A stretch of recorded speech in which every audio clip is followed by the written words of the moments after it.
Good evening and welcome to the Orville Review Show. And of course, I am Jody Simpson. And tonight we're reviewing an episode known as Gently Fallen Rain, which is Orville Season 3, Episode 4. But of course, I can never do this alone. I have to have the power of at least two. And of course, that is what I've been granted today. Adam is currently on assignment. He's currently looking out for Krill. And eventually he will join us again. Wait. He's just driving from Edmonton to Calgary. I was trying to make it sound good. And anyway. I guess that means something.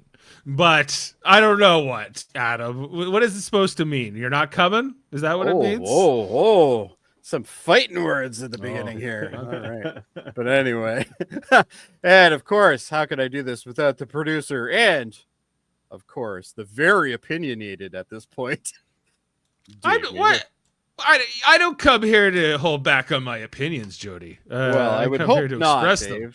That's kind of what we're here for. That's what this entire channel's about, really. Yeah, exactly. So that's good. And of course, we have the man who needs no introduction because his mustache does it for him. Of course, that is Kevin Millard. Thank you, Jody. Hello. I was meaning to also tell you, Jody, that that? There's a difference between a mustache and a beard. I know, but I just like his mustache. I'm not acknowledging his beard. Oh, so you ignore the beard part. It's like you only see the mustache. This all started when I decided to do an intro and I totally misspoke. And at this point, I'm like, what do I say about him now? Because I keep screwing it up. So I just went with the mustache. Well, I only bring it up because in this episode, there's a mention of Bortus's mustache. There is, yes. And, which was glorious, by the way. Yeah. It was glorious. Apparently, it's a break of the Hippocratic Oath, according to Charlie. But well, according to Charlie, everything's wrong in the world. I hate Charlie. But anyway, that's a whole other character. She is my favorite character now. Yes, absolutely. But as I said, guys, we are talking about Orville Season 3, Episode 4, which is Gently Falling Rain. What are our thoughts here, guys? I love it. Good. I love it. You liked it? I love the politics part of it, like the politics of the Krill home world. I love all of that, all that world building. Yeah. Dave? Yeah, 100%. I'm with it. Like this is maybe my favorite episode of this season, and I don't know, we'll see, but it might be my favorite episode of the entire series. Wow. To date. Okay. I think that this does a lot of things I like, which is one of those is world building, as Kevin mentioned, but I think as well has a lot of it's got a lot of strengths in terms of you can directly relate to it. This came out during 2021 after the first Trump presidency seemed to be behind us. And it was some kind of cautionary Little did tale. we know. But we thought he was in the rear view. Yeah, it's still as relevant as ever. It feels like with this idea, who's gonna win? And what to expect afterwards. Is it going to be the one who's spreading fallacies everywhere, or is it going to be the diplomatic one? Well, I guess we got our answer in both this story and, of course, the U.S. But let's not go there. Dave is a Karen. Why is Dave? Well, when it comes to Adam's driving from Edmonton to Calgary, perhaps I am. Is it the driving you have a problem with, or the not? I feel bad for the guy. He just got back to Ontario on Saturday morning, and somehow he's in Edmonton, between Edmonton and Calgary. The man is well traveled. This is abuse, I would say. I think this is abuse. All right. Yeah, well. I think this to himself. Hopefully his organization isn't watching. We won't mention them, but we won't mention them. But man, we are going on vacation together. Maybe he's crammed in a bunch of work before. Oh, that's probably what's going on, Dave. Come to think of it, because you're going to be on hiatus soon. Well, not for a month, but yeah, well, a little while or so. But yeah, maybe Adam has to visit every city in Canada before he's allowed to go away. So maybe, even though, well, you know what? As much as I want to talk about his employment, we got something else to talk about. So why don't we just get into it, guys? Mm-hmm. All right, so here we go. We open up to a crowd of krill Lots of krill. A whole whack of them. Let's be honest. But we're on Krill Homeworld here, which is actually called Krill. Funny enough. And we see that there's somebody who's in the distance, and they're relaying a message here. It's obviously a political message. Turns out it's Tila. Oh, that rascal Tila. If she's not infiltrating Union ships and Talea? Is that her name? Oh, Talea, is that it? Oh, I called her Tila. You did watch this episode, right? I did. Yep. Okay, just making sure. It. That's how I got the screenshots, Dave. I have to watch All it right. to do that. But maybe I won't in the future. Who knows? But anyway, that's what kind of host I am, Dave. Yeah, sorry, Talia. Talea. There we go. I just think names aren't your strength. Names are not my strong point. Let's be honest. But anyway, it looks like Sam in the comments wants to know where you're going, Dave. Personally, I think that might be a security risk, and I don't think you should allow him to know. We're going on the Star Trek cruise. Oh, that's right. You're going on a Star Trek cruise. Nice. A 3-hour drive from Edmonton to Calgary, just like a 3-hour cruise Tour. Well, a 3-hour tour, not cruise. What could go wrong? All right. Well, this chick. This is a train wreck already. This is already a train wreck, but let's see where we go on it. Anyway, this chick, who I can't pronounce her name right, she has aspirations to become the next chancellor, and I guess there's going to be a vote very shortly about it. This is going to be the person who runs Krill, essentially, and she's got a little bit of a hate speech going on there. Like she's not happy with the fact that they're trying to do a treaty with the Union, and it's she doesn't like that at all. She thinks it's going against all the core values that Avis has bestowed upon the Krill people, because car rental companies got to water down their culture and etc. All these things. Poison the blood of their planet. Yeah. Little do they know that later on that already happened. But anyway, so we had a scene. Now we're back on Earth, and they're watching a screenplay of Annie, I believe. This is. I would hope so. Stage play. Stage play. Excuse me. But basically now. Do we think this is Dan or just one of Dan's people? That's people. Dan. That's Dan all day. I think that's Dan? Well, he's on the Orville. He can't be here. No, he's got the eye. No, maybe not. Yeah, I don't think it's Dan. He looks a little bigger than Dan. I wouldn't be surprised if it's the same actor, but I don't think it's meant to be the same. No, I don't think it's supposed to be Dan. Because he's the Broadway Dan. He's the Broadway Dan. Yeah, there you go. And we see a whole bunch of delegates from the Union, including the president. I don't think played by Bruce Boxletter, who was in a famous show that you know about, which a little show called Babylon 5. That's right, John Sheridan himself. See, when I think of Bruce Boxletter, I think of Tron, because that's kind of what I know.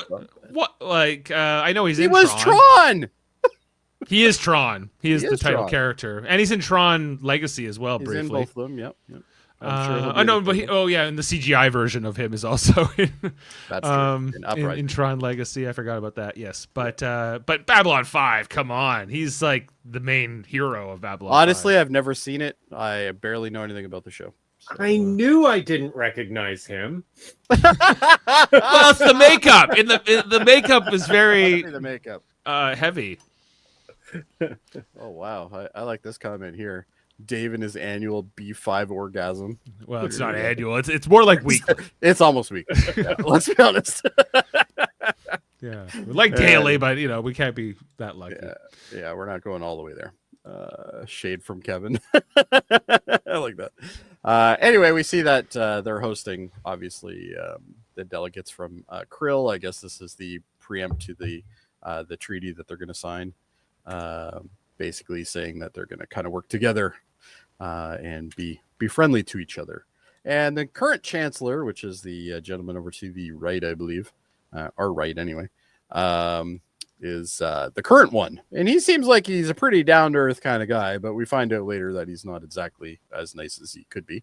But oh well. And then of course we go back to the headquarters where they are going to be, having a little, I guess after play party, whatever you want to call it. You were going to say something, Dave? I was just looking who played the other Chancellor. His name is Matt Gottlieb. Yeah, I don't know the name personally, but what can you do? But anyway, they have a quick discussion here. Everybody seems to be very excited for this, including the Chancellor and his people that are with him. For the most part, I would say this is a fairly nothing burger of a conversation, but it's essentially everything we kind of need to know. Which it's all diplomatic stuff. Yeah. Yeah. Then we get taken into the holosuite, whatever it's called, the simulator thingy. And it turns out they're doing a decades pub crawl. A time travel pub crawl or whatever. Like a history crub crawl where they go all the way from a certain time period to another time period. And currently they're in the Wild West because of course cowboys. Seth MacFarlane, cowboys. Those are two things that go together. But yes, and of course cowboys. You have to have cowboys and in every Star Trek and cowboys and everything and fucking cowboys. There always has to be cowboys, Dave or Kevin. I mean. But anyway, we see everybody's drinking around, and then Bortus has his little foam mustache, which of course somebody makes a comment about how they miss his mustache. Gordon, Gordon says that. And these two are getting a little close now. She's been promoted. She's now, what is it? Lieutenant Commander, yeah. And she no longer has to call him sir, which he responds, "That's good. I want to hear you say my name more."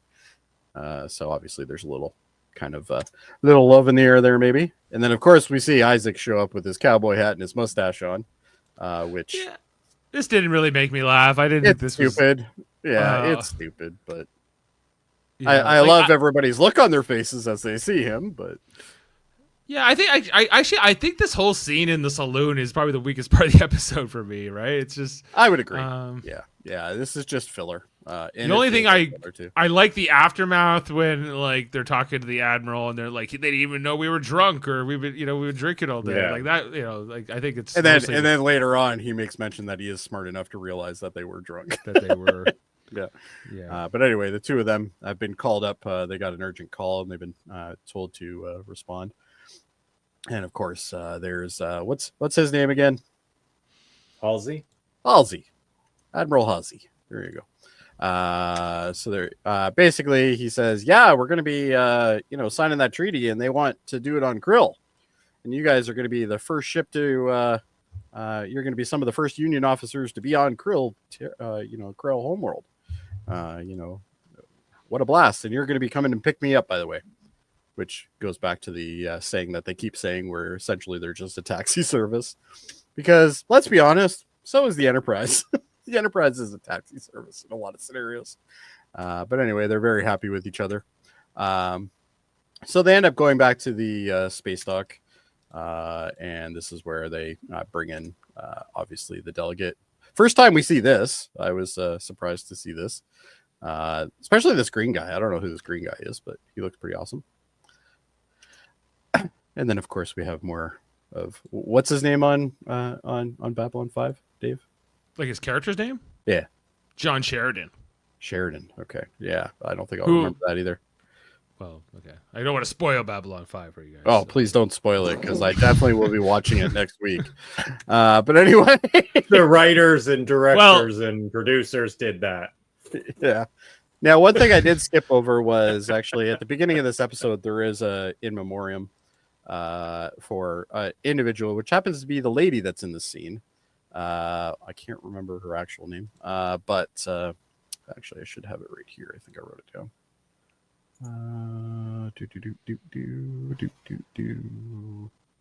It is, where is she? Lisa Baines.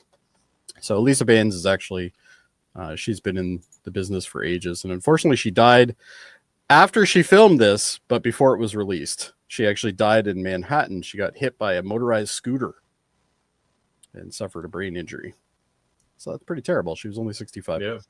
But anyway, just thought I would make sure. What was her role on the show? That's this lady here. Oh, she died. Oh, okay. She died. Yeah, she died just after the filming of this, which is unfortunate. So, but she was in a lot of movies. She was in like Cocktail with Tom Cruise. She was in a whole bunch of things. She wasn't the main character, mind you, in Cocktail, but she was in a lot of stuff. She was also in she was in some series that she had like 88 episodes or something in, but I can't remember what series it was. But anyway, just thought I'd make a quick nod to that. And they're reviewing essentially this speech that chick who I can't pronounce her name says. And at that, what is it? Talea. Talea. All right. Talea. All right. Let's see if I can get that in their old brain there. Too much pot resin in there, I think. But anyway. And they're reviewing this and they're like, yeah, no, this isn't cool. And Ed's like, oh man, this chick again. You know, how many times does this chick have to screw me? Good joke there, by the way. They should have used that.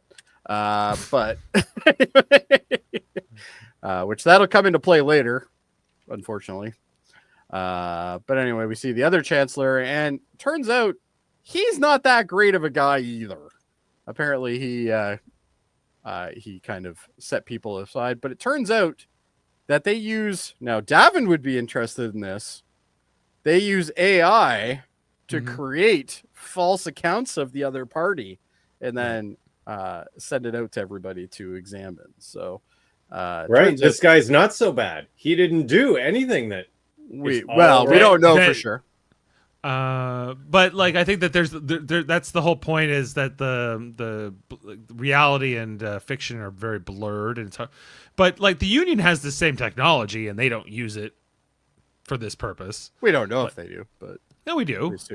We saw the episode where, you know, they were trying to get Lamar off, and you know, they had to generate all that stuff with him with the dog and whatever, and that wasn't real either. And you know, so they can make fake videos and images and whatever. But it's, you know, like, they don't have that issue in their fictional society, so that's nice. There you go. But I love this part. This is like exactly what we're going through right now. Like, there's just nothing is real. Everything is. Yeah. So right now, Mercer's watching this. He's essentially watching TikTok, and he doesn't know if what he's watching is real or not. Take note, everyone. Well, they said that they're also making like fake videos of Talea, but it's hard to really tell what are the fake ones and what are the real ones, because exactly what we're going through. She's not much different. She's not very different in the fake ones or the real ones, right? Yeah, so yeah. It's amazing how a show that was created 3 years ago, this episode was 3 years ago, almost 4, and you know, it kind of parallels a lot of things that are happening in today's society. Funny. Mind you, that was happening 4 years ago too, I guess, technically. So. Well, yeah, since this is also about the internet and just computer generated anything, right? Like, yeah, you know. for sure. And of course, Kelly comes by. He kind of talks back and forth with her about the situation and how, like, you know, some of these are fake, and you know, you never know who these people are and all this. And she's like, yeah, you know, what can you do? So then we go over to the bridge where they have now entered Krill space, and they're now on their way into this. I did say the external shots are quite nice again in this show. They always seem to be. We got some pretty cool things, and then we got to see a very what's the word? Very aggressive, I guess, stance by the Krill people. They're, you know, they have these 3 huge battleships that are escorting these guys closer to the planet. And then once they eventually get there, a lot of people happy. They end up, you know, they have permission to go down, so they go down.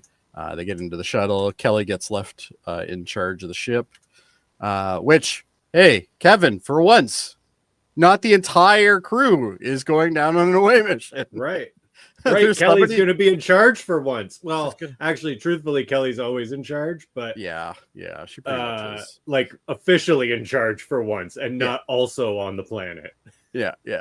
She's not gonna have to fight her way out like she usually has to, which is kind of unfortunate because she can kick ass compared to some of the other ones. But anyway, they take the delegation down, and this is where we see some fighters get dispatched. They're gonna actually escort them into the atmosphere.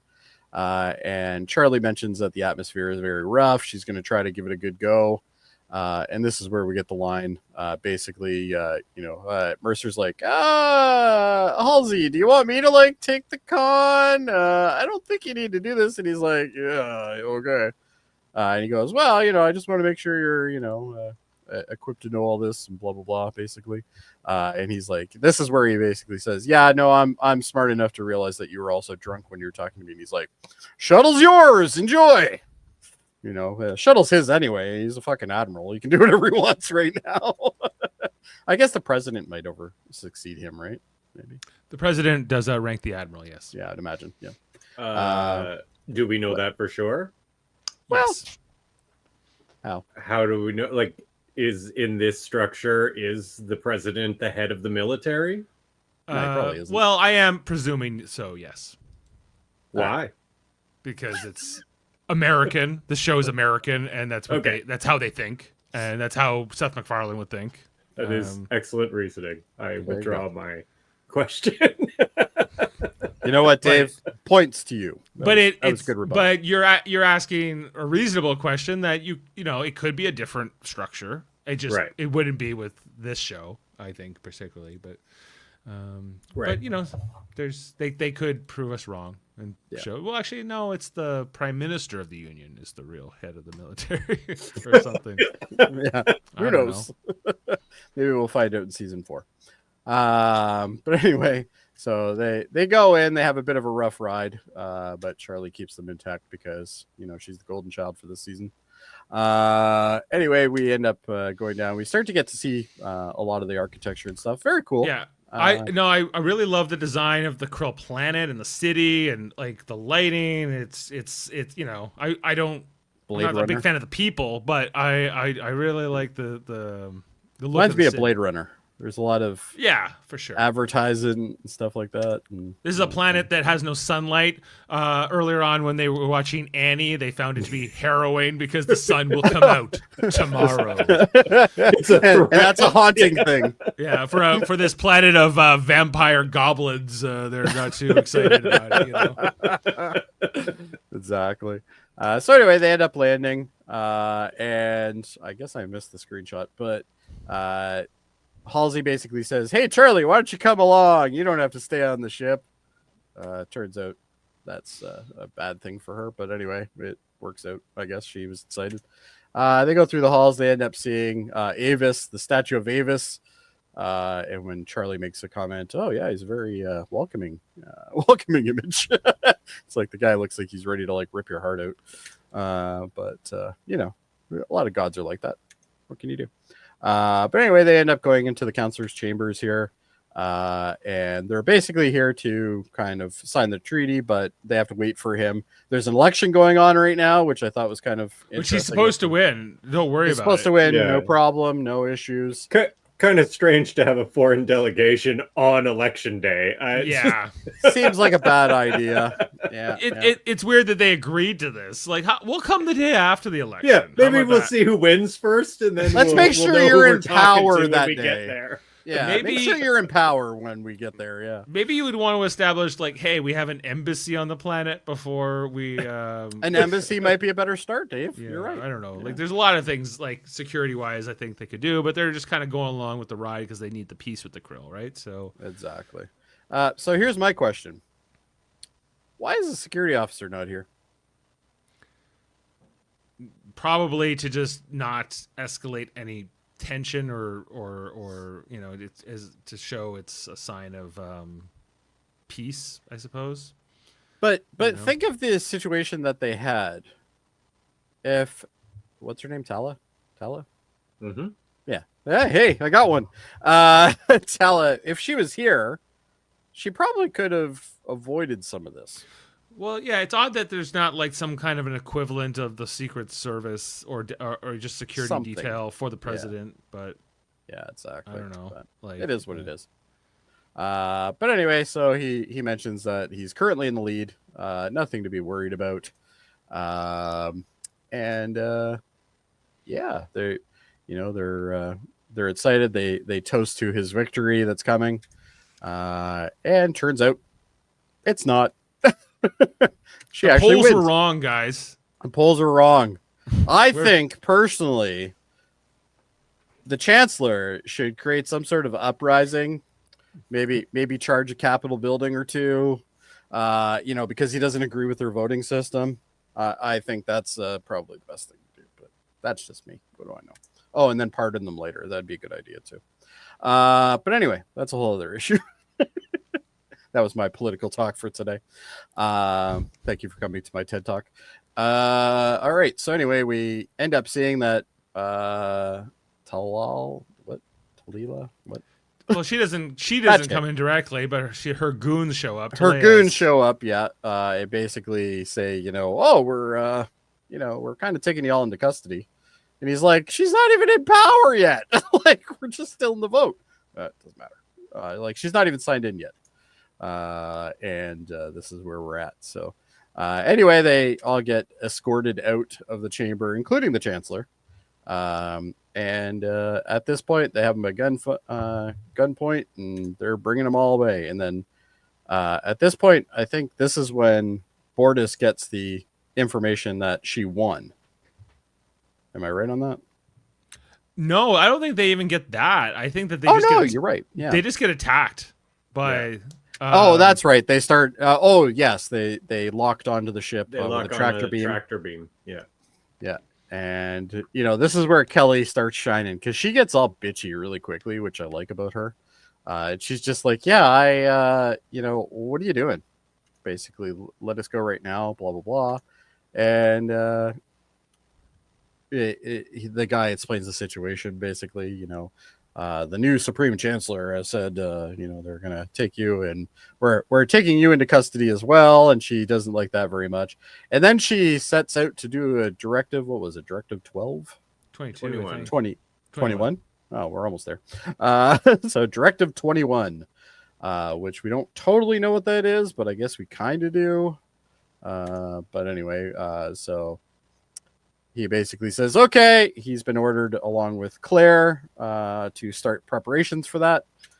We don't really know what it is. So what we find out is that 21 or Operation 21 or whatever the heck it is Claire and Lamar are going to take off in a shuttle and basically infiltrate the Krill city as disguised as Krill, and then try to evacuate their people that way. But they're not going to rely on that either, Even Kelly's like, yeah, that's pretty iffy. But what happens here in the midst of this battle, I guess, is that Claire and John managed to get out. But it's kind of hard to imagine how they did this, unless they, I guess they're. I never thought of that, but you're right. Well, I guess that theoretically, I guess these Krill battle cruisers are so fixated on the Orville that they don't notice a shuttle leaves, and maybe the shuttle cloaks pretty fast. And or does the shuttle come back later with the Armada? Because we don't see them. Yeah, they leave here because they have to wait to jump to go to Quantum. Yeah, they can't go ready. until John and Claire are out. Yeah, so they have to buy the time. Well, they would have gotten out here somehow. And Gordon has to do some fancy flying and make Bortus throw up in between there. But he looked like he was going to throw up. I don't think he did. But anyway, there was a lot of space, a lot of Kelly gripping chairs. Basically, and then he does some sort of, I think he called it a DNA maneuver or something. He called it a spinning helix maneuver. Spinning helix, that's it. Yeah. Which basically is just where you thrust the shuttle constantly in a turn. The one thing also, I noticed this in the episode earlier when Ed leaves the ship, but normally Kelly's chair is on the right hand side of the screen there. Yes, and Ed is on the left, but she actually she gets up and moves over. She gets up and moves into Ed's chair, Yeah. Which Chakotay and Janeway had the same kind of a setup, and whenever Chakotay never did that. He never moved into Janeway's chair, but I noticed that Kelly does this now, or maybe she always has. I think she's everybody really in charge all the time. Yeah. She knows which chair is the real chair. But she's humoring him by going into the other chair when he walks out, so he can see that she now thinks she's captain, so it appeases him, but in reality she probably got up and went back to the other chair after. Right. She's like, this is a real chair. It's fine. But good point, Dave. But anyway, yeah, so they end up in this kind of fight going on. At this point, we see the unknown name lady, and she's who knows? This chick. I don't remember. They said it so fast. They never say it. They said it so fast. Who can remember? They said it once. I totally don't remember, and I'm not going to bother looking back. And the person who said it mumbles. Oh, for sure. They're like, no. And I'm like, I don't know who this obscure character that's only been in every season of the show. It's only been in 2 other seasons, Dave. Thank you. But anyway, that's fine. Oh, jeez. But anyway, we see the Victory kind of going out, and she's out on the balcony, basically saying, I promised you that I would bring blood for these things, and we're gonna start with this one. And she brings out the Chancellor, and she says a couple words to him, and then she stabs his ass, from what I remember. She stabs him. She really likes that knife, eh? She likes to use it as much as possible. Yeah, she holds it up with great pride. Yes, it probably has her name on it too, and only if I knew it. But anyway, what can you do? And some bedazzled jewels, perhaps. Probably. I would imagine there's at least a couple. But anyway, so now we see Mercer and Halsey, and he's talking they're talking in the holding cell, and Charlie says something, but honestly, at this point, I ignore her. Well, Charlie says that this is stupid. The Krill, the Kaelon are going to win unless the Krill and the Union work together. Because remember, Charlie is anti-Kaelon all day long, right? Like she wants, so, and survival, I suppose, is the other. Yeah, that's a big one for her too. Yep, right? I think so. But basically, she's like, yeah, it's not in their best interest to kill this treaty. Like, if they kill the treaty, they're going to have 2 people to deal with instead of 1. But so are we, basically. And Ed's like, yeah, no, I think you're right. And then at this point, they come in to get Ed, I believe. They bring him in to see her the first time, the woman with no name. And she basically, is like, you were wrong about me. I don't know why you keep thinking I'm a good one when, this is what I do, kind of thing. And he's like, I thought you changed. I thought I got through to you. And she's like, well, you're stupid. Obviously, you're stupid. You were dating me for X amount of days and didn't even realize it was me, blah, blah, blah. Basically belittling him for the most part. But anyway, she's like, yeah, no, I'm not going to spare your life either. Why would I do that? Essentially. But I don't think there was anything else really in this conversation, unless anybody wants to pipe up. Well, I think that both of their conversations are good scenes. I think that... it's just like, what the hell, and she's so fanatical and evil, but you completely understand her motivations too, right? Because we've had religious zealots in our own world, and we still do. Absolutely. So it's like it's completely believable that she's acting this way, even despite all the mercy, kindness, the amount of work that Ed has tried to do in their previous encounters to reach her and to try to find common ground. And he even mentions that, like we were finding common ground. We were starting to make a connection, our peoples. And she's like, no, you guys suck. You're godless and you're ruining our planet. And I'm not going to have any of it, she's consistent. This character is consistent, which I appreciate, There you go. All right. So she basically sends them back. And at this point, Mercer gets interrupted by this guard. The guard's like, you're coming with me, basically, again. And then we go and we see where Kelly has ended up. She's still I think she's outside of their sector now. But she's outside the Krill space at least, or at least the system, sitting in like a asteroid field kind of area. And she's having a discussion now. She ends up getting a hold of Talea. There you go. Oh, she does have a name, Dave. I didn't know. But anyway. Oh, good. I'm glad. You see, you must have heard the mumbles. But anyway, she basically says, we're going to dispose of him, basically. But I don't remember. Well, she insults Kelly some. Oh yes, she mentions how the infidelity and all this kind of stuff. go find another boyfriend. Yeah, perhaps you could find another. Yeah, man's arms to run into or something. Like there was some it's pretty brutal bitchiness actually. Here. There's some definite cat going on here. Mm-hmm. Sure. But yeah, so basically Kelly's already pissed off at this point, so she's. And let's be honest, out of everybody, that's the one you don't want mad. She seems to be really brutal when she's mad. Like the union just wants back their delegation, and Talea's completely like, no, we're going to execute them all. Yeah, we're going to execute all of them because that's what I told the people. And we find out that she's going to spare Ed only, right? Yeah, but the rest of them were toast. Yeah. She was going to stab them and cut their heads off and hang it from the middle of the market or whatever. But don't worry, Ted Danson's on the job. Yeah, so Sam shows up, and he's not bartending anymore. He's now an admiral. And at this point, she's having a conversation. My B-day is Wednesday. Well, happy birthday tomorrow, I guess. How old are you going to be? I'm guessing... Oh, tomorrow's Tuesday. Oh, is tomorrow Tuesday? Well, they all seem to kind of go together with me. Anyway, so they have a discussion. She has a discussion with... Admiral Sam, and you're going to correct me, so you might as well. What's his name? Ted Danson. You don't actually know this one, do you? Yeah, I don't know his name either. He says it at the end. He goes, whatever World War II general he's named after, out. He doesn't have a name for me. He's just Ted Danson. I think you give it. You even called him Sam. I was like, yeah, that was his character's name on Cheers, wasn't it? There you go. That's why I called him Sam. And it's Perry.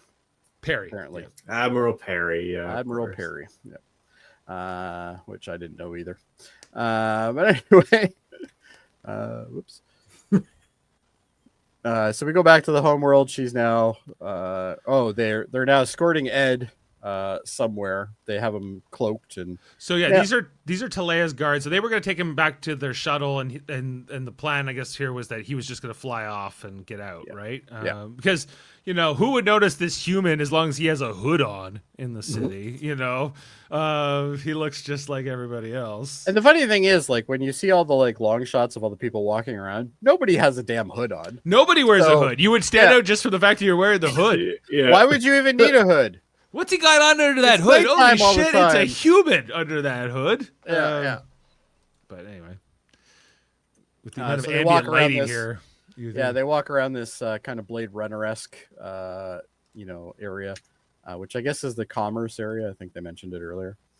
And so they end up going down some back alleys and stuff like that. And eventually what ends up happening is Ed gets taken... And we'll find out that these are this is kind of like the resistance, the Krill resistance, who they kill the guards that were taking Ed there, and then they kind of kidnap him again. Yeah, this guy can't catch a break. He just keeps getting kidnapped. It doesn't matter where he is. But anyway, they take him and they're taking him into an area. I'm not sure why I need to have a long shot of this guy, but I guess he was supposed to be important. He was an interesting looking Krill. His chin horns were somewhat not so pronounced. So they were more rounded. Yeah. He has more of a ball chin than a claw chin. Yeah, not very masculine amongst the Krill. I wonder. But anyway, so we end up seeing him. He gets escorted into kind of a back room area. And this is where he is presented with a couple people and a child in the background. And this child looks interesting because she's not nearly as vampire-y as the other ones. No. To quote Dave. And turns out she's a hybrid. She's a hybrid between the lady who has no name and Ed. because apparently they're compatible somehow. I don't know how, but they are. I never understood that. I don't get it. What? Like how are all these different species compatible? Well, like theoretically they wouldn't be, like, you know, exactly. But never understood this, but you don't really know either. It's like if there were two humanoid species, it's maybe it is, you know, it depends how the process works for the respective species. I think if anything's going to work, it's going to end up being like, you know, from Alien, and it's going to be like this weird crappy hybrid. No. And it's gonna... They've got a universal translator for sex. Oh. universal sperm, but a universal fleshlight. She was presumably conceived when Talia was undercover, right? Posing as the human. Yeah. Right. Yeah. So I don't know. Maybe also she said she did go through that process in order to make her get through the medical scanner. So perhaps that process made her more genetically compatible with humans too. That's better than what I came up with, Dave. So good for you. But yeah, no. And basically Mercer finds out that this is actually his daughter, which I'm not sure ever gets mentioned again. But anyway, I guess for the sake of this episode, it is.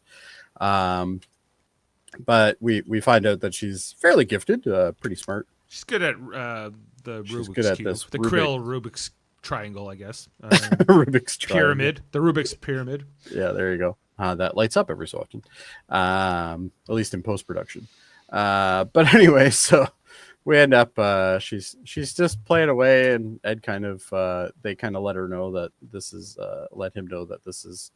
his daughter, and he's like, does she know? And they're like, no, and we're gonna keep it that way. And he's like, okay. And then he has a nice little kind of heartfelt, you know, little moment here. You know, she's like, you know, what's your name? Blah blah blah. I don't remember her name. Don't ask me. I know it means Anaya. I know it means gently falling rain. Well, you know the yeah, that's good. So, I know the definition. What is the name? Anaya. Anaya. Oh, okay. There you go. But anyway, it was a nice little scene between Ed and whatnot. Right. And I guess, you know, her only being one is also to be implied that, you know, I guess Krill mature much faster than humans. Fast, yeah. Yeah, they don't really touch into that, but yeah, she's a pretty grown kid for a 1-year-old. Like, you know, this is pretty quick. So yeah, it makes you wonder how old Talia is, right? You know? Talia could be like 800. We don't know. More like 8. Would be like... Oh, that's even weirder, Dave. But anyway, all right. Well, let's not go there. We got a cat situation on our hands. Could be a cat situation, but you know. God, I hate that character. But anyway, so we end up seeing that the Armada has shown up. They start warping in, joining the Orville, and this is when Admiral Azala. See, I was going to go look at it, but now that you've told me, I don't have to. She's from something else too. I totally recognize. Well, she's not Ted Danson, so I don't remember her real name, but her character name I'm pretty good with. Hey, that's Ted Danson, the only real name you can remember. You have the reverse version. You remember all the character names, but not the actual people. Only for Ted Danson. I'm like, except for Ted Danson. Yeah. He only plays Ted Danson. Ted Danson as Ted Danson. Yeah. Even when he was in like Saving Private Ryan, I was like, it's Ted Danson. Oh, look, it's Sam. Yeah. Why is he not? He's supposed to be bartending in the 80s. Why is he in the 40s? Yeah. He's getting back with the Red Sox. Don't worry. He's good. Yeah, it'll be fine. But anyway, so they decide they're going to warp back into Krill space again. So the Armada's on its way. And at this point, he's been brought back to her again. And at this point, he basically says, I know about the girl. In which she kind of responds, why are you being such an idiot? Like, I gave you a way out. You didn't go. But in reality, was it really his choice anyway? Like, he was taken from one party to another. Like, he didn't have the opportunity to leave yet. So I'm not totally sure that that's his problem. But anyway. Oh, well, I guess he had the choice to run, I guess, and not come back here and confront her. But he wasn't going to do that, of course. But like, but in her mind, she doesn't even know that about this thing with Anaya until he tells her. It turns into this big argument, and why did you even have her if you you hate humans and the world so much, but we find out that the Krill are very anti-abortion, like very to the point where Very pro-life, which say we that. find out. That's one way to look at it. Yeah.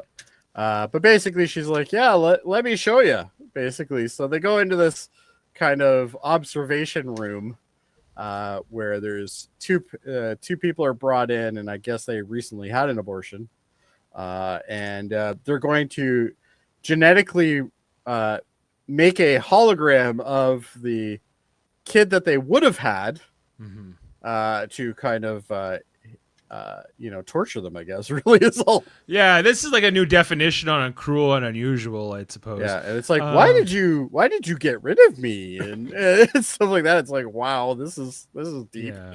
But we also find out that the Krill are a capitalist society, that there's people who don't have money, and that's presumably why these parents make the decision. Not that they have to justify it, but they do on Krill apparently, but everywhere else now. But again, another thing that's quite interesting that kind of mirrors things. But yeah, this was definitely a product of its time 4 years ago, I think. This is so 4 years ago. Who would ever? We've gone really far since then, Dave. Yeah, we figured all that out. Like, this is really feeling dated, actually. It's totally dated. But anyway, what can you do? So at this point, she now. Oh wait, go back. They're doing the Elon salutes. Oh, look at that. Yeah. Is that a bunch of Romans? Yeah. I think they're just expressing from their heart, really. Yeah. I'm so glad we don't have these problems anymore, Dave. No, it's all. We're in a post-problematic society now. Yeah, that's fine. Yeah, we're good.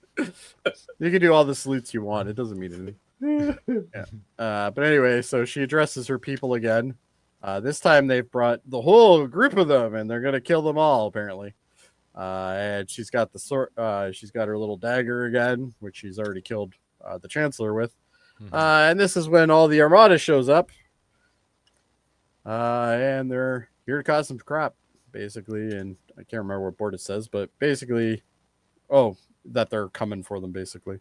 And then at that point, she's like, "Okay, I guess it's time for the red lights again."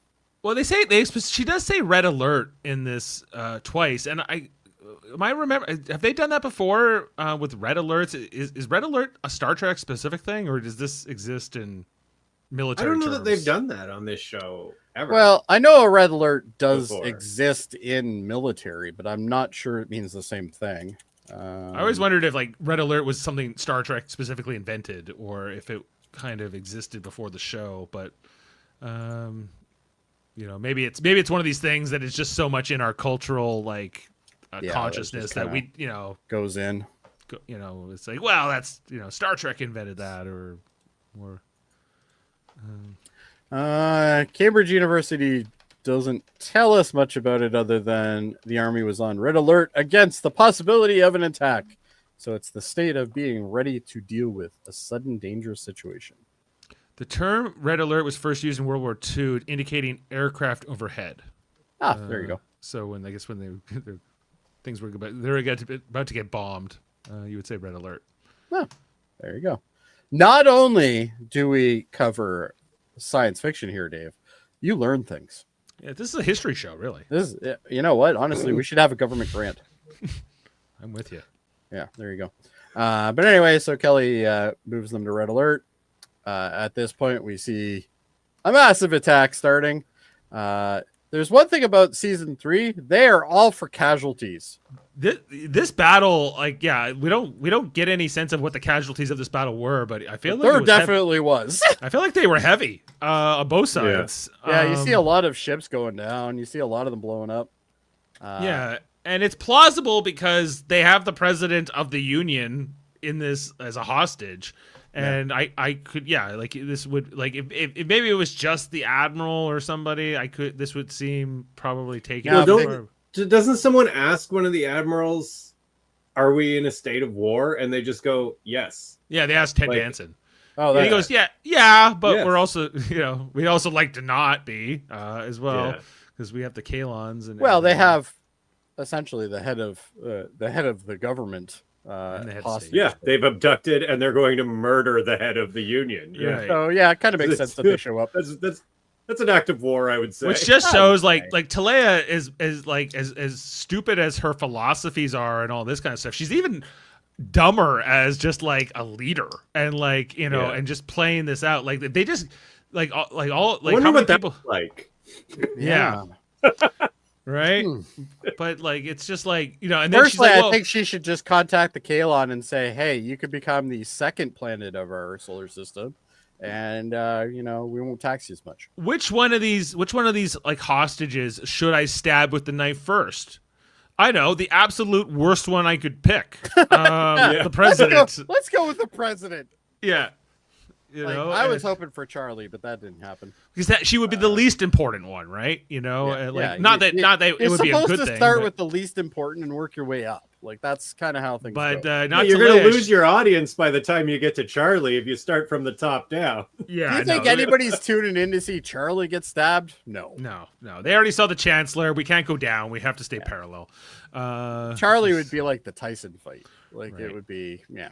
And she finds out that this fleet is in orbit and this battle has begun, and she's like, "Don't tell anybody. Just like just tell our forces to beat them." Because she also just, I guess, believes in Krill's superiority so much that she can't even fathom that her fleet could get, you know, massively attacked here. Which is ironic considering they were already attacked by the Kalon and they suffered massive casualties as well. So it's like, really? Do you even know what the hell you're talking about? Have you ever seen a more chaotic? Yeah, imagine electing an official that doesn't know what the hell they're doing, Dave. Have you ever seen a more chaotic first few days of an administration? That is a very chaotic administration. Wow. It's a good thing that these things don't mirror real life situations. That's all I can say.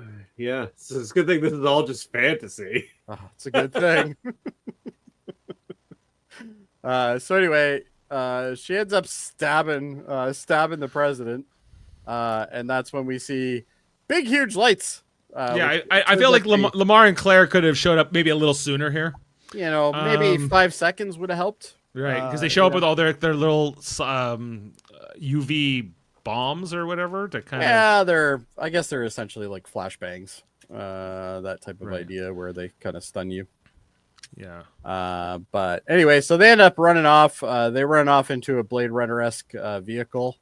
And at this point, Charlie clues in that this Krill is actually Lamar. Once he starts talking, it's so once he obvious. starts talking, it's yeah, so it's pretty easy to figure out. And then we have Claire as well. Claire is the other one, and of course, this was something that was in the works anyway. But the good news is they brought Claire, because if they didn't bring Claire, that guy would have been dead. But what can you do? Assuming that he has an important organ where he was stabbed. Well, this is true. You never know. You might have stabbed him in like. You might have stabbed him in his private parts. You know, not everyone keeps them in the same place. That's true. Sometimes they're on your knees. But anyway, it's not just knee. That was not just knee. But anyway, so we get this. This is a cool little scene. You know, them flying through. Yeah, the chase scene. Like I love the look of the city. So I thought that this was. Yeah, they did a great job. And then the battle. Oh my! And then you see like these ships of the same class of the Orville. They're burning in space. You know? Yeah, like there was definitely casualties. Like this one doesn't. This one's missing half of it. This was not like a little skirmish. This was quite a battle that took place here. But anyway, they're getting chased through. Turns out the guidance system is no longer functioning. So basically, trying to navigate this planet without a GPS, that's trouble. That's trouble right there. Like, how are you going to be a Lyft driver after this? No stars to guide you. You have to have the GPS. That's right. Yeah, there's no stars on this planet. That's true. Yeah. So anyway, they're in a nice high-speed chase. They end up making them collide into each other. Then they take off, but there's still more on their ass. And at this point, we still got some more scenes of battle. We see Kelly being, mean Kelly, which I kind of like. Not gonna deny it. And at this point, we see still a whole bunch of stuff getting blown the hell up. And then at this, even this, this is the shuttle. They end up. What? I'm missing the cave thing because there was supposed to be the cave, right? when they find the shuttle, you mean? Yeah, they go into a cave where the shuttle is, and then they take off, right? Right. Yeah. I must have missed it somehow. Sorry, guys. But anyway, because the shuttle is now returning. Wasn't that important? Yeah, well, but anyway, there was a shuttle waiting, and they grabbed the shuttle and then took off, basically. And then they crash land because the only way you can ever land a ship in these environments is to crash land them. It's much more interesting that way. If it was like a gentle little like you go, come on, you'd be like, have some urgency. They weren't really in any sort of danger. But anyway, Kelly gets informed that they have them. At this point, the admiral's like, yeah, nope, it's time to piss off and go home. We got everybody we need. So they start warping out. And then at this point, we're back on Earth. We're back in the same area that they were at the beginning. And this is where Halsey's like, yeah, no, everything, we're going to have to figure this out. But, at least everybody got back. And turns out the president's going to be okay. So that's good. So they must have stabbed him in his junk, I guess. They got him in the junk. And he lives just to tell the tale. Yeah, and then we have a scene where basically the two of them are kind of talking about how the last of his line. Yeah. Sorry. He won't have any kids, but that's okay. But anyway, so basically Kelly and Mercer are talking about the child. And she's like, I always thought you'd be a good father. And he's like, that's nice, blah, blah, blah. And she's like, well, like he says here, I don't even know her, but I miss her. I thought that was a nice, nice touch. Yeah. And then at this point, we go to a view screen where we see the girl again. I can't remember her name, but anyway.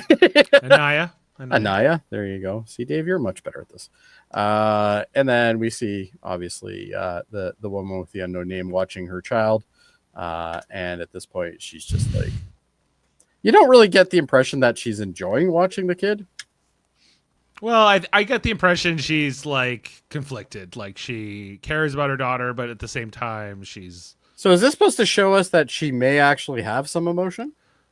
Oh, I think she has emotion to Leia. I think you mean. But, Leia, that's the one. Yeah. And I just love if somebody's listening to this audio version where Jody's like, what's her name? She doesn't have a name. And whoever this daughter is, who can remember her name? I apologize in advance to anybody listening to the podcast. If you're following along, yeah. Yeah, hopefully you're following along because you're not going to get any information out of me. I guess is...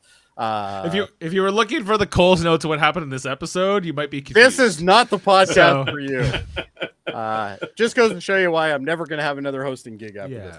But Leia, I think, is a bit I think that's why she's a compelling villain too. Is that she is not just a pure evil, even though she's very evil. I'm not trying to, but she's got like this sort of complex morality to her. She's not very one-sided. Yeah, like there is, and so well, like, and that her whole shtick is projection, right? Like she hates outsiders and she doesn't want any mixing, but she's got this daughter. It's the same as the Republican who hates gays, but actually is whoa, hold on. Getting hand jobs in the bathroom and whatever. There is no Republicans who hate gays. Come on.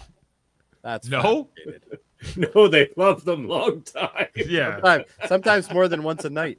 But anyway, and of course that is the end of this episode. So, final thoughts, gentlemen. Yeah, like I think I stand by it. This episode is really strong. I think that I like that, there's this whole thing where we're building peace with the Krill, and they bring in John Fleck, who plays that Krill ambassador, right? A whole bunch of times, and we're making progress. And then all of a sudden it's, for every one step back or forward, it's 3 steps backwards. And that's how this feels, right?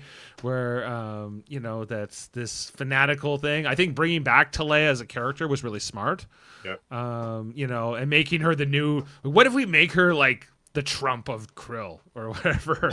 and I'm like, this makes a lot of sense, It's good. The fact that Ed let her go, and like that's part of what's haunting all this, right? Is that he thought by this act of kindness, of mercy he showed her by letting her go back to the planet, and she calls him a stupid idiot for it, right?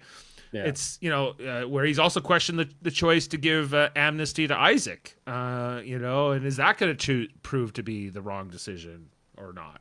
It's, you take these chances and they don't always work out.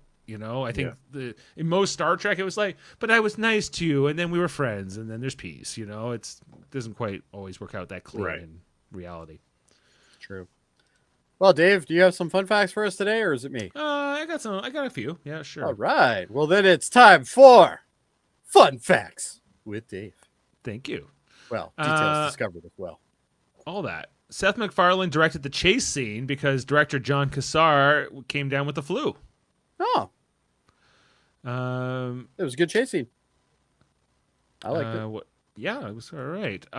This episode takes place in the year 2422. The previous episode, Mortality Paradox, probably takes place in June or July, so this probably takes around August. A treaty was supposed to be signed on Krill 1 week after Corrin's visit to Earth. That means that no more than 7 days passed between Corrin's visit and his election defeat. Ed mentions that humanity fought a series of water wars that took place sometime between the 21st and 24th century. Kevin Costner. Yeah, Waterworld. High Priest Pakor says that the Krill Society has been stable for tens of thousands of years. Depends on how you define stable, I guess. Yeah. Ed released Talea back to the Krill in October of 2420. Admiral Halsey says that she emerged as a political leader of an extremist group 7 months later. So it's been about 2 years since he's seen her then. Okay. 2 hours pass between when Kelly confers with Admiral Perry and the arrival of the Union fleet. Most of this is timeline related. During the flight to the Krill surface, President Alcuzan says, "Night falls fast. Today is in the past." That is a quote from Edna St. Vincent Millay. Oh. There was another quote in this as well. There was another quote mentioned. Ed says, "Battle plans are only perfect until the fighting starts." This paraphrases Prussian General Helmuth von Moltke the Elder. There's variations of "no plan survives contact with the enemy" have been attributed to many leaders over the years. But maybe more famously, Mike Tyson weighed in saying that everyone has a plan until they get punched in the mouth. It's true. It's amazing how that can derail a plan. This episode runs approximately 66 minutes, including all credits, but no commercials. This takes place on par with the Shadow Realms. It's approximately the second longest episode of the season. That, every time you're like, "Hey, what was up tonight?" I'm like, nothing. All of these Orville episodes are like an extra 20 or 30 minutes that I keep forgetting about by the time I get going. I've had to adjust my viewing calendar for that. Yeah. In the opening of the episode, Tala Kiali is promoted, as we mentioned, to Lieutenant Commander. Mercer, after years of pretending to enjoy alien delicacies to avoid offending anyone, saying that they're always a crapshoot, he remarks in this episode that he finally gets a good one with the human palate of the Cospid cider. Yes. And Jody, you do like a good cider, so maybe I do like a good cider. This Krill Cospid cider.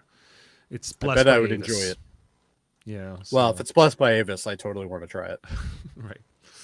And inside the Orville for the bonus feature available on Hulu for this episode, writer Andre Borman has stated that the big theme of the episode was how do you really know who to trust? And Winters expressed that she did not feel that her character Charlie Burke regretted going with the away team to Krill at all. Seth MacFarlane found the dynamic between Ed and Talea interesting for exploring the question of if you can coexist and find goodness in people who are radically off the deep end in their political and social views. So, what do you think, Kevin? Can you? Apparently not. No. Both in art and in life. And that's the end of the details there. All right. Well, thanks, Dave. All right. Well, I think it's time. It's time for ratings. All right. It's always exciting when the ratings come out, guys. I don't know about you. Well, I think Adam's not here, so I can't start with him. So obviously, we're gonna have to go with Dave. Yeah, like I was saying, like, is this my favorite? I don't know. Like I really love that episode Sanctuary we covered last season. I think I still like that episode more. But You gave that one an 11. yeah, so I feel like this is worthy of a 10. I'm going to go 10 on this one. Really? Okay. 10. All right. Kevin, Even though that opening scene with the cowboys in the holodeck, you didn't like that. I don't love it, but It's short though, at least. it's short, so It is short. Yeah, it's only about 30 seconds total. All right, Kevin. I think I'm gonna go 10 too. I like this. I was not with you guys. you were here the whole time, Jody. Well, except for when it comes to names. But I would say, you know what? It's a great episode. Don't get me wrong, but I don't think it's a 10. To me, I think it's more. I like Sanctuary better, so I'm gonna go 9.5. I think that's still awesome. And Adam, we don't know, but we assume that he loved it, so most likely.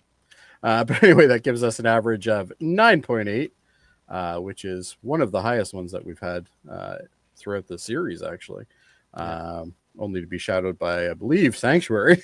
Identity Part 2 has a 9.9. Oh, there you go. Exactly. So there you go.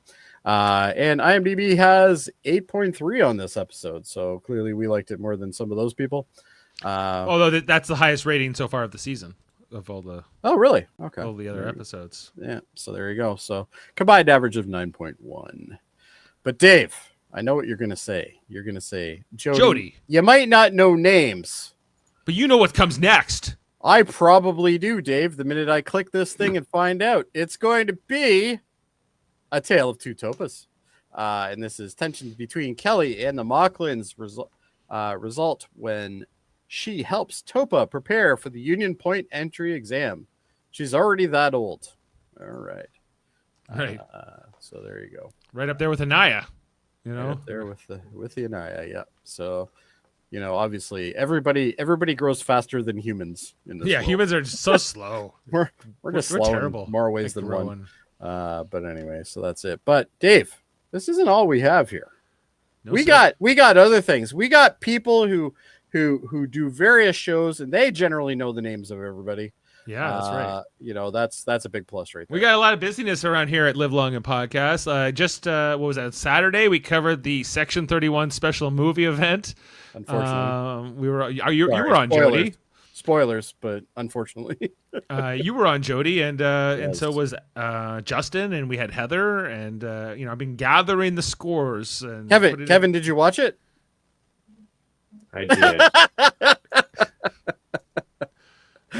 How'd you feel, Kevin? I felt in the opening scene. I'm angry at this movie because I loved it at the beginning. The very opening scene, I'm like, yes, this is what I want out of this movie. Mm-hmm. And then they introduced the people in Section 31. And then you're like, how could all these incompetent assholes be in Section 31? In the fuck? Yeah. The Irish guy in particular. Well, Kevin, if you haven't watched our review, you should watch it. I feel you'll probably mirror a lot of our. I'll have to get your score off the air, and then also what else is going on? We're back for another episode of Star Trek: The Next Generation on Thursday. We're going to be covering season 2, episode 2, Where Silence Has Leased with Negulum. We got the World Mind. We got Davin. We got Jaemeel on. I think that's the wrong name for that episode. I think it's Where the Silence Has No Lease. Am I missing a word? I think so. But anyway, that's. You know what? I'm not good with names, Dave, so I would double check that because I could definitely be wrong. That's true. I got to look at the source here. I would if I was you. I wouldn't take my word for it. Who is going to definitely memorize the episode names? Is it Jody? I actually know the episode names. Sadly. Anyway. Not of the show that I'm reviewing, but of other shows. Also, on Saturday, it looks like we're going to be doing our little finale for our Star Trek Lower Decks podcast, just to kind of wrap up all of that and talk about the show as a whole. I didn't get an invite. It's coming up on Saturday. I'll have to check the afternoon. Mail. Yeah, we'll look at live stream podcast, talking about all of the episodes kind of in their entirety. We're working on who's going to be on actually still. So, but yeah, coming up. I won't remember anybody's name, so maybe not me. Yeah. Like who are these characters, Jody? I know a good chunk of them. I don't remember the bird guy's name. Yeah, well, Dr. Miglimo. Miglimo. Miglimo. Wow. I'd never. He's would've exploring got that. space, looking for strange new meals. Wow. He cooks the mind. All right. Yeah. That's Well, as far as I'm going with this. Just so anyway. you know. All right. I'm done as well. But do you have anything else that isn't sci-fi related, Dave? No, not really. On Trivial Debates last night, they were doing the Doctor Who themed edition. Our own Justin Vaughn, or Velociraptor as he's known, was on there competing along with some Doctor Who experts. So if you're a Doctor Who Ellie person, from go check. What Culture and From Who Culture, yeah. Well, it's Who Culture technically, but they're also What Culture. Yeah, Sean and Trek Trav from Australia. So yeah, Trek Trav as well. Wow. yeah, I haven't got to see it yet, but I do want to watch it because I'm a big Who fan. Well, until recent times. But what can you do? All right. Well, Dave, unless you have anything else to plug. Kevin, do you have anything to plug? Oh, well, go listen to Jameel's new podcast. It's called True Currency. Oh, what's that one about? Pop culture. Oh, says so right there. Him and his all I had to do was read. His new girlfriend there. His new boo. Becky with the good hair, as she's known. Becky with the good hair. Oh. Mm-hmm. Yeah. Wow. And Madison is the other person on that podcast. So awesome. No, I wish him good luck, and I'm going to have to tune in. But it's time for us to go, guys. Yeah. And I know that you're heard about this, but I have to go research some names so I can forget them next week. Right. And the rest of you, have a good night. what's this character's name? Or we'll be like, Topa. Topa. It's in the name. No, actually, I do know Topa. But we'll see if I screw it up next week. We'll see if you know Clyden's name. We should have a counter. We should have a counter on how many times I don't get the right name. I just think we need like a sheet or something. You know what? I tried that and then I forgot it. Okay. It's upstairs. We hit the air and then I'm like, shit. But anyway. All right. Well, to everyone out there that was watching, or people who might be hearing the audio version and wondering why that guy's such an ass. That's me, by the way. Live long and prosper. See you next time. Podcast, of course, too. Beam up some Star Trek content with Live Long and Podcast. Tune in to X-Rated, the X-Men animated review show. Artistic interviews with graphic histories. A roundtable movie discussion with Hey, did you see this one? And movie reviews with Hold Up, a movie podcast. And while you're at it, spin a few records with Eamon on Track. Watch us duke it out on Trivial Debates. And let's chat about TV with the Super Mater Brothers. It's all here on the United Federation of Podcasts.